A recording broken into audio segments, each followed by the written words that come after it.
नमस्कार मित्रों, मैं आचार्य विक्रम जैन जिनवानी ज्योतिष संस्थान में एक बार आपका फिर से स्वागत करता हूं। तो आज हम बात करेंगे सिंह राशि वालों के बारे में कि सिंह राशि के जो जातक हैं उनका फरवरी 2026 में क्या क्या होने वाला है, कैसा बीतेगा फरवरी 2026। तो आइए बात करते हैं। तो ये पूरी तरह जो है चंद्र कुंडली पे आधारित है, यानी कि जिन जातक की कुंडली में चंद्रमा 5 नंबर जहाँ लिखा है, 5 नंबर में चंद्रमा जहाँ पे है, तो उन लोगों के लिए है ये, सिंह राशि के जातकों के लिए। तो बहुत सी चीज़ों के बारे में आज हम बात करेंगे, बने रहिएगा मेरे साथ। शिक्षा के बारे में, प्रेम संबंध के बारे में, व्यवसाय के बारे में, काम धंधे के, नौकरी के बारे में, हेल्थ के बारे में और व्हीकल्स एंड प्रॉपर्टीज के बारे में, इन सब चीज़ों के बारे में आज हम बात करते हैं। तो सबसे पहले हम बात करते हैं शिक्षा के बारे में। तो शिक्षा हम देखते हैं पंचम भाव से। जैसा कि मैं पहले भी बता चुका हूँ, पंचम भाव से हम शिक्षा देखते हैं। तो पंचम भाव का जो स्वामी बनता है वो बनता है बृहस्पति, और बृहस्पति हमारा बैठा है 11वें भाव में, जो कि 7वीं दृष्टि से सीधा अपने भाव को देख रहा है। तो पहली बात तो ये कि बृहस्पति खुद जो है ज्ञान का कारक है, शिक्षा का कारक है। और दूसरा, वो अपने ही भाव को देख रहा है। अपने भाव को देखने का मतलब कि बलि कर रहा है अपने भाव को, अपने भाव को ताकत दे रहा है। जब हम अपने ही घर की निगरानी रखते हैं तो ये देखते हैं कि हम कोई घुस ना पाए उस घर में, हमारे घर में। तो ऐसे ही ये अपने बृहस्पति अपने ही घर को देख के बलि कर रहे हैं अपने भाव को और ताकत दे रहे हैं। तो शिक्षा के लिए इस समय जो बच्चे पढ़ाई लिखाई में लगे हुए हैं, जो स्टूडेंट्स पढ़ाई में लगे हुए हैं, किसी तरीके की इंटरव्यू जॉब की तैयारी कर रहे हैं, कोई एग्जाम की तैयारी कर रहे हैं, उनके लिए समय बहुत अच्छा है। ऊपर से लगन में केतु बैठा है। अब केतु जो है वो डिटैचमेंट का कारक है, केतु जो है कंसंट्रेशन का कारक है। तो इस समय में आपकी कंसंट्रेशन जो पावर है ना वो हाई रहेगी। आप जिस भी तरफ फोकस करेंगे, जिस भी तरफ दिमाग लगाएंगे, उस तरफ आप पूरी तरह कंसंट्रेट कर पाएंगे। तो बहुत अच्छा समय है ये फरवरी का, कि आप पूरी तरह कंसंट्रेट करके और अपने एग्जाम, अपनी पढ़ाई के लिए लग जाइए बिल्कुल। अब बात करते हैं व्यवसाय, काम धंधे के बारे में। तो काम धंधा यानी कर्म क्षेत्र, कर्म क्षेत्र हमारा है 10वां भाव। तो 10वें भाव का जो स्वामी है वो शुक्र बनता है।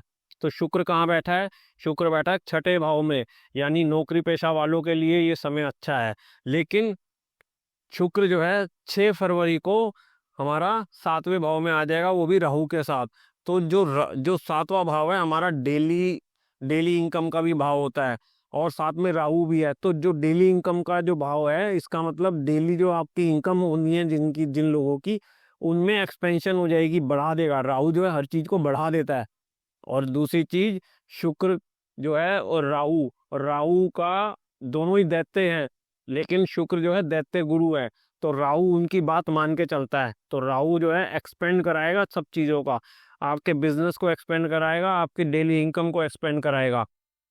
बात करते हैं अब हम मैरिड लाइफ के बारे में। तो मैरिड लाइफ जो है, हम वैवाहिक जीवन जो है वो सप्तम भाव से देखते हैं। सप्तम भाव का जो स्वामी बनता है वो बनता है शनि। शनि बैठा है 8वें घर में। तो शनि 8वें घर में बैठने का मतलब क्या है कि कहीं ना कहीं आपके स्पाउस को या आपके पार्टनर को किसी भी तरीके की छोटी मोटी प्रॉब्लम हो सकती है, हड्डियों से रिलेटेड प्रॉब्लम हो सकती है, और लोअर जो घुटने हैं, घुटनों से नीचे आपको दर्द या प्रॉब्लम रह सकती है, आपके जो स्पाउस हैं उनको। साथ में राहु भी बैठा है। तो राहु क्या कहता है?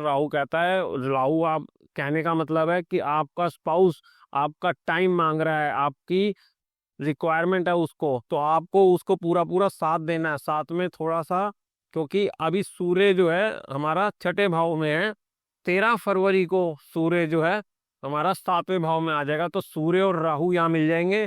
तो सूर्य का जो है 17 फरवरी को ग्रहण भी लगेगा। हालांकि वो भारत में दिखाई नहीं देगा, लेकिन सूर्य को ग्रहण लगेगा, राहु द्वारा सूर्य को ग्रहण लगेगा। तो उस समय में आपका जो थोड़ा सा टेम्परामेंट है थोड़ा सा लो हो जाएगा, आप थोड़े बुझे बुझे रहने होंगे। लेकिन फिर भी, क्योंकि सूर्य तो सूर्य है, सूर्य तो सबको रोशनी देता है, चमकाता है सबको, तो इसलिए आपको ज्यादा वरी करने की जरूरत नहीं है। हाँ, आपको अपने स्पाउस को पूरा पूरा टाइम देना होगा। यहाँ पे जैसे ही सूर्य यहाँ पे आता है तो आपको उस चीज से चिंता की कोई जरूरत नहीं है, वो आपको बस टाइम देना होगा अपने स्पाउस को। बात करें हेल्थ के बारे में, तो हेल्थ हम कहाँ से देखेंगे? हेल्थ देखेंगे लगन से, यानी कि फर्स्ट हाउस से। फर्स्ट हाउस से हम अपना हेल्थ देखते हैं और हमारा शरीर देखा जाता है पूरा। तो फर्स्ट हाउस यानी सिंह राशि, यानी 5 नंबर की राशि, इसका जो स्वामी बनता है वो बनता है सूर्य। सूर्य कहाँ बैठा है? छठे भाव में। तो छठे भाव में बैठने का मतलब है कि रोग, ऋण और शत्रु आपको परेशान कर सकते हैं इस टाइम पे। लेकिन कब तक? सिर्फ 13 तारीख तक। 13 तारीख के बाद जैसे ही सूर्य 11 नंबर में आ जाएगा, अपने भाव को देखेगा, यानी सप्तम भाव में आके अपने ही भाव को देखेगा और भाव को बली कर देगा। तो आपको उतनी टेंशन लेने की जरूरत नहीं होगी। क्योंकि छठे भाव में सूर्य के साथ मंगल भी बैठा है, तो रोग, ऋण, शत्रु इन तीनों की प्रबलता हो सकती है। अपने टेम्परामेंट को थोड़ा सा कंट्रोल में रखिएगा। गुस्सा आपको अधिक आ सकता है, गुस्सा भी आ सकता है, कहीं ना कहीं आपको सिर में दर्द या सिर से रिलेटेड कोई प्रॉब्लम हो सकती है, हेडेक हो सकता है, माइग्रेन हो सकता है। उन चीज़ों को आपको कंट्रोल में रखना होगा थोड़ा। और उसके बाद बात करते हैं लव लाइफ के बारे में। लव लाइफ में हम क्या देखेंगे? पंचम भाव। पंचम भाव का स्वामी हमारा बनता है बृहस्पति। तो बृहस्पति अपने ही भाव को देख रहा है, अपने ही भाव को देख रहा है बृहस्पति। तो लव लाइफ आपकी इस समय में बढ़िया चलेगी। कहीं ना कहीं आपका जो जो लवमेट है, लवमेट जो आपका है, क्योंकि शनि की भी 10वीं दृष्टि यहाँ पे पड़ रही है, तो कहीं ना कहीं आपका लवमेट बीच बीच में आपसे रूठेगा, उखड़ेगा, छोटी मोटी बातों पे प्रॉब्लम क्रिएट करेगा। लेकिन ओवरऑल जो है, क्योंकि बृहस्पति है, बृहस्पति की शुभ दृष्टि पड़ती है और बृहस्पति अपने ही भाव को देख रहा है, इसलिए लव लाइफ आपकी बढ़िया बीतने वाली है। प्रॉपर्टी और व्हीकल्स के बारे में बात करते हैं। उसका भाव हमारा हो गया चौथा भाव।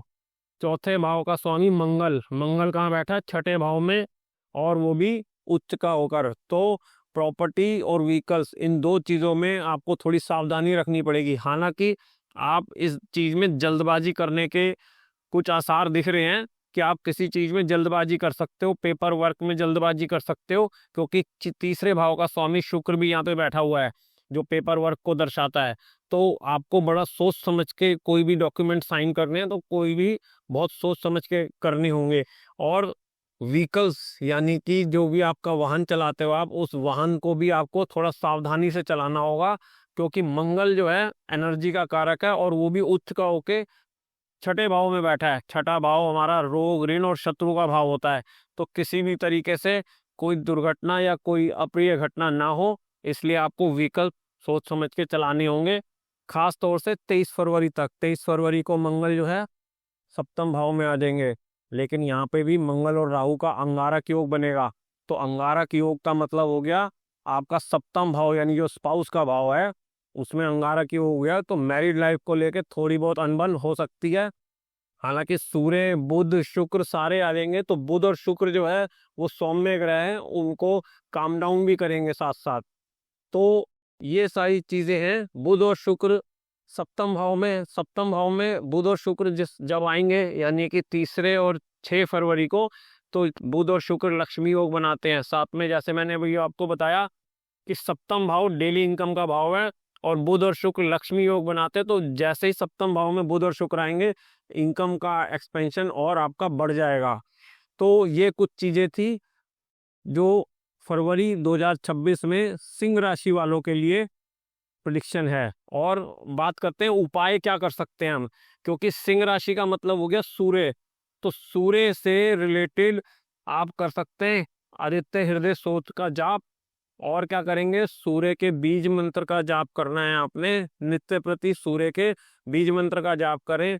और कुछ भी नहीं कर सकते तो रोज सुबह नहा धो के जैसे ही आप बाहर निकलते हैं तो सूर्य भगवान को नमस्कार करें। ओम सूर्याय नमः, ओम घृणी सूर्याय नमः, इसका 9 बार आप जाप कर लीजिए। सिर्फ और सिर्फ 9 बार हाथ जोड़ के भगवान सूर्य को, तो भी आपका दिन अच्छा बीतेगा।